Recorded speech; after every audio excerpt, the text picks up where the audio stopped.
Hi! Happy New Year, everyone! I hope you enjoyed the holidays. Welcome back to my channel. I decided to start the year with doing something quite new and different to me or anything I've done before.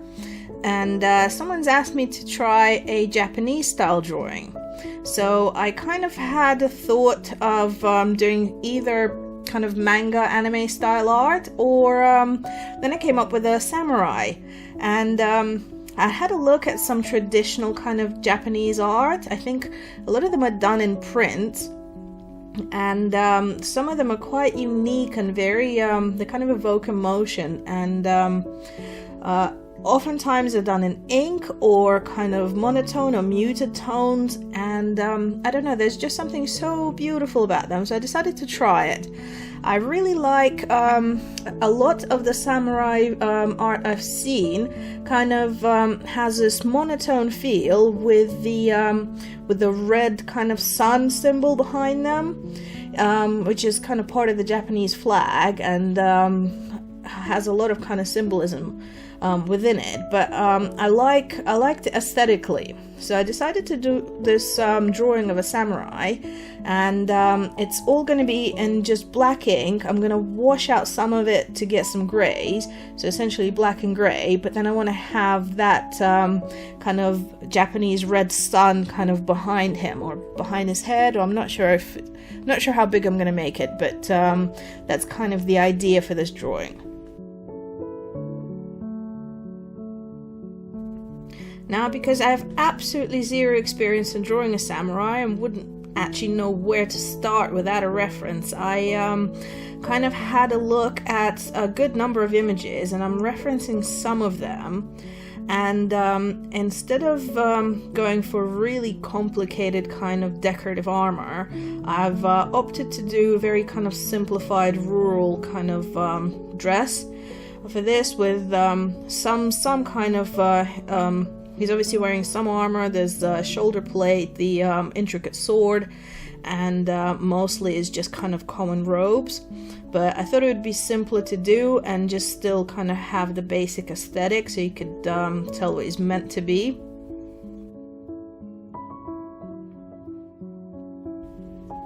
Now that I've penciled out the drawing, I'm using a Rotring Isograph pen to outline it. I love Rotring pens because the ink is free-flowing through a very fine nib, which maintains very precise and clean lines, and yeah, they're refillable, easy to clean, and generally one of my favorite pens to use. They do like smooth paper though, because those very fine points where the ink kind of, like I said, is free-flowing, so the nib can get clogged if the paper isn't right, if the paper comes up at all. But this paper was designed for ink, and they work together beautifully. I'm using one of the finest points I have because I really want just a clean outline to kind of see what I'm gonna be dealing with later once I erase the pencil lines.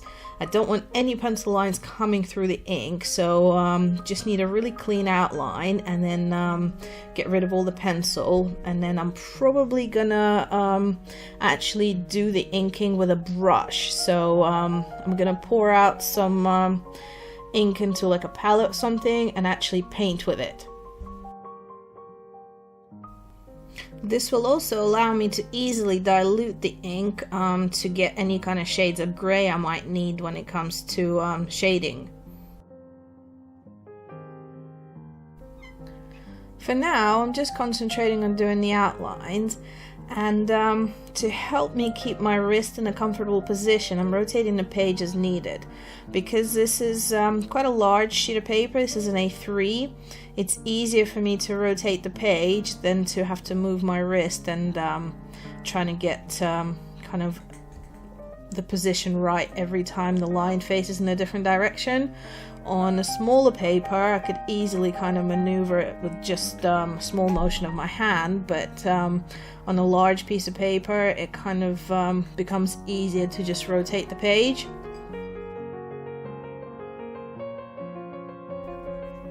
I'm leaving the sword till last because honestly I'm a little bit nervous about ruining it, because the tiniest little bit of a wobble in that line and it would just kind of ruin the picture. I think I would have to start again. But sometimes just getting a few kind of lines in for practice gets your hand ready for it, and then there's no avoiding it. It has to be done, and here it goes.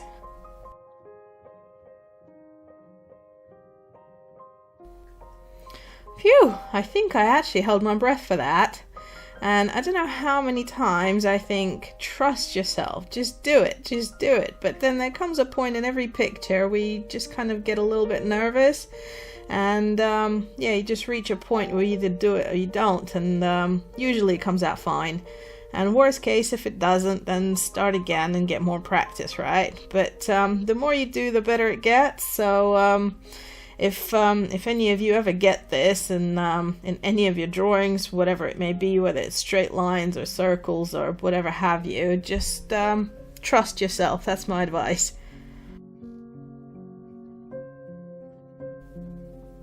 Okay, so now for the fun part. I'm going to be using Kuretake Zig black ink. I've also got a tub of white ink, which I may or may not use. I don't know yet, but I want to have it handy in case I do. And I'm trying to open the bottle a little bit away from the page, because I often get this thing where I splatter some ink once the cap opens, so I'm trying to be extra careful. And wouldn't you know it, I didn't actually splatter the page by opening the bottle, but I did splatter it with a pipette when I added some ink to my little metal palette. So I'm just going to ignore that little stain for now and deal with it later. When it comes to removing unwanted ink splatter, my go-to method is basically scraping it off very lightly, just the very surface with a very sharp knife, and then erasing what's left off the top surface of the paper. This usually works, but I don't want to do it right away because this changes the surface of the paper, and if I wanted to draw anything else on it, it would affect how the ink actually goes down. So it might end up kind of flowering or spreading in a way I don't want. And I'm not yet sure. I might put some kanji on the side there and see if I can just kind of draw over the stain and not have to remove it at all. So I'm going to leave that bit to last. Now when it comes to actually painting with ink, I have to make sure that my brush is always evenly dipped, because as soon as the ink starts running low on the brush, I risk seeing visible brush strokes, which I don't want. So I'm dipping quite often, and in order to avoid it turning into one solid black shape like a silhouette, I'm leaving a few little white gaps in between certain kind of key points. Like that very thin line you can see between the back arm and the torso. I will go over it with grey so it won't look quite as white, and in the main portion of the body I'm leaving a lot more white than I actually need, again because I'm gonna come back in later with the watered down ink and use different shades of grey to kind of give it a bit more tonality. For now, I'm just blocking out all the really big objects that I know will be in the shadow, and making sure I leave all those really key gaps of white paper in between the different objects, so I can make sure that they stand out. If I need to darken any bits later, I can always do that, but then I can't actually, I can't make them go back to white unless I use the white paint, and I'm not yet sure how that would turn out, so I'm holding off on that and hoping I don't have to use it, but it's there should I end up needing to.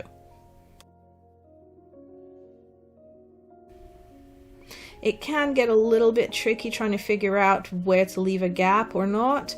Like, for example, the sheath I know is going to be much lighter than the coat, so I can get straight up to the line here. But on the bottom side, I'm not sure if the bottom edge of the sheath is going to be, you know, like in a shadow and end up looking kind of black on black. So in order to stop myself overthinking it, I'm kind of going with, if you think it needs it, leave it. I can always fill it in later. So I've left about a slither of like 0.5 millimeter of a line in between the edge of that bottom side of the sheath, and yeah, I'll figure out later if I need it there or not. So if once I've done the actual tone, the gray tone on the sheath, I'll know if I need that space or not.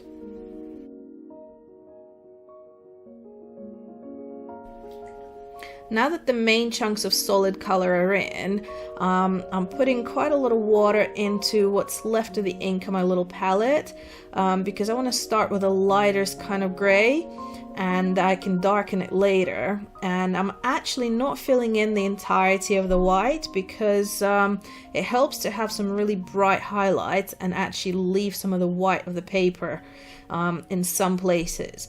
So I'm putting in all the light gray wherever I think there should be gray, leaving a few hints of white, and then just darkening the gray in places where I feel it needs it. I'm kind of just dipping into the lid here and then diluting it a little bit with the water, and it makes it almost makes it look like the light is gradually disintegrating into the darkness. Now again, I'm just a little bit nervous about ruining the sword and its sheath, so I'm leaving them till last, and I'm gonna finish his headdress. With this, it's easier for me again to turn the page and keep my wrist comfortable, and I'm just following the lines of the shape and basically following the same kind of rules of highlights and shadows. So I'm doing the darker side on the left and the light side on the right, the same as this kind of body. It wouldn't look right if the light fell on different sides of it, and also keeping to the same level of contrast. It's going kind of from black to almost white.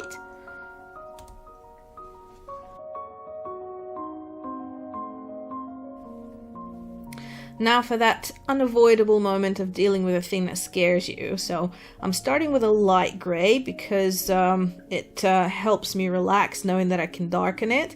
And I'm bearing in mind the same kind of principle I applied to the hat and the torso, where the right side is lighter. So I can begin making the left side darker right away. And I'm realizing that the curvature of the bottom edge here kind of falls furthest away from the line of sight and where the light sort of tapers off, so it needs to be just a little bit darker than the rest. Still haven't decided about the bottom edge, the sort of thickness of that sheath, so I'm going to come back to that. I initially thought it should be almost black, but I quite like the way it looks, the contrast that it has on the bottom edge of it, just the way it looks right now. But as I'm doing the sword, I'm kind of bearing in mind the fact that the bottom edge of that really shouldn't be white, so I'm graying it out, and again doing the left side darker than the right, so I still have some of that kind of light hitting it. Now as I've darkened the bottom edge of that sword, I'm thinking that the red that I want to apply to the sun, I can also apply to the edge of the sword as though kind of dripping in blood. And this red is a Winsor & Newton ink, and it's quite bright, but I'm not sure if it almost looks a little bit pink or orange or something, but it's the only red I have to hand, so I'm going with it, and I'm adding just a little bit of watered down black to it to kind of darken it. I'm not sure if I'm getting carried away with the red here, but I kind of felt like this contrast between black and red really suited this drawing, so I'm adding just a little bit more to the bottom of his coat and under his feet. I'm also deepening a few shadows as I go, and now thinking ahead about how to deal with that little stain I have on the left side of the page.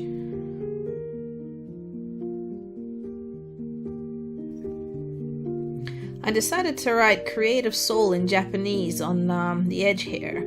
I have to give credit to Google Translate for the translation because, yeah, I did start learning Japanese a long time ago when I was at uni, but I'm completely out of practice, even though I'm okay with writing the letters, but I just could not have translated this on my own. So if anyone out there watching actually speaks Japanese, I would be really grateful if you could let me know how this translation comes across, if it carries the meaning or if it's just says something completely different. So yeah, please let me know in the comments. Thanks.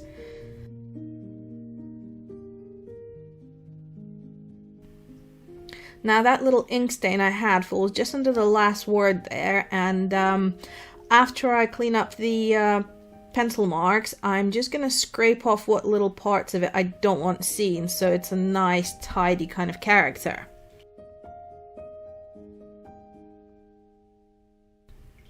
Well, that's it for this drawing. Thank you so much for watching. If you enjoyed this video, please leave a like and subscribe to my channel for more random art. Thanks again, see you soon.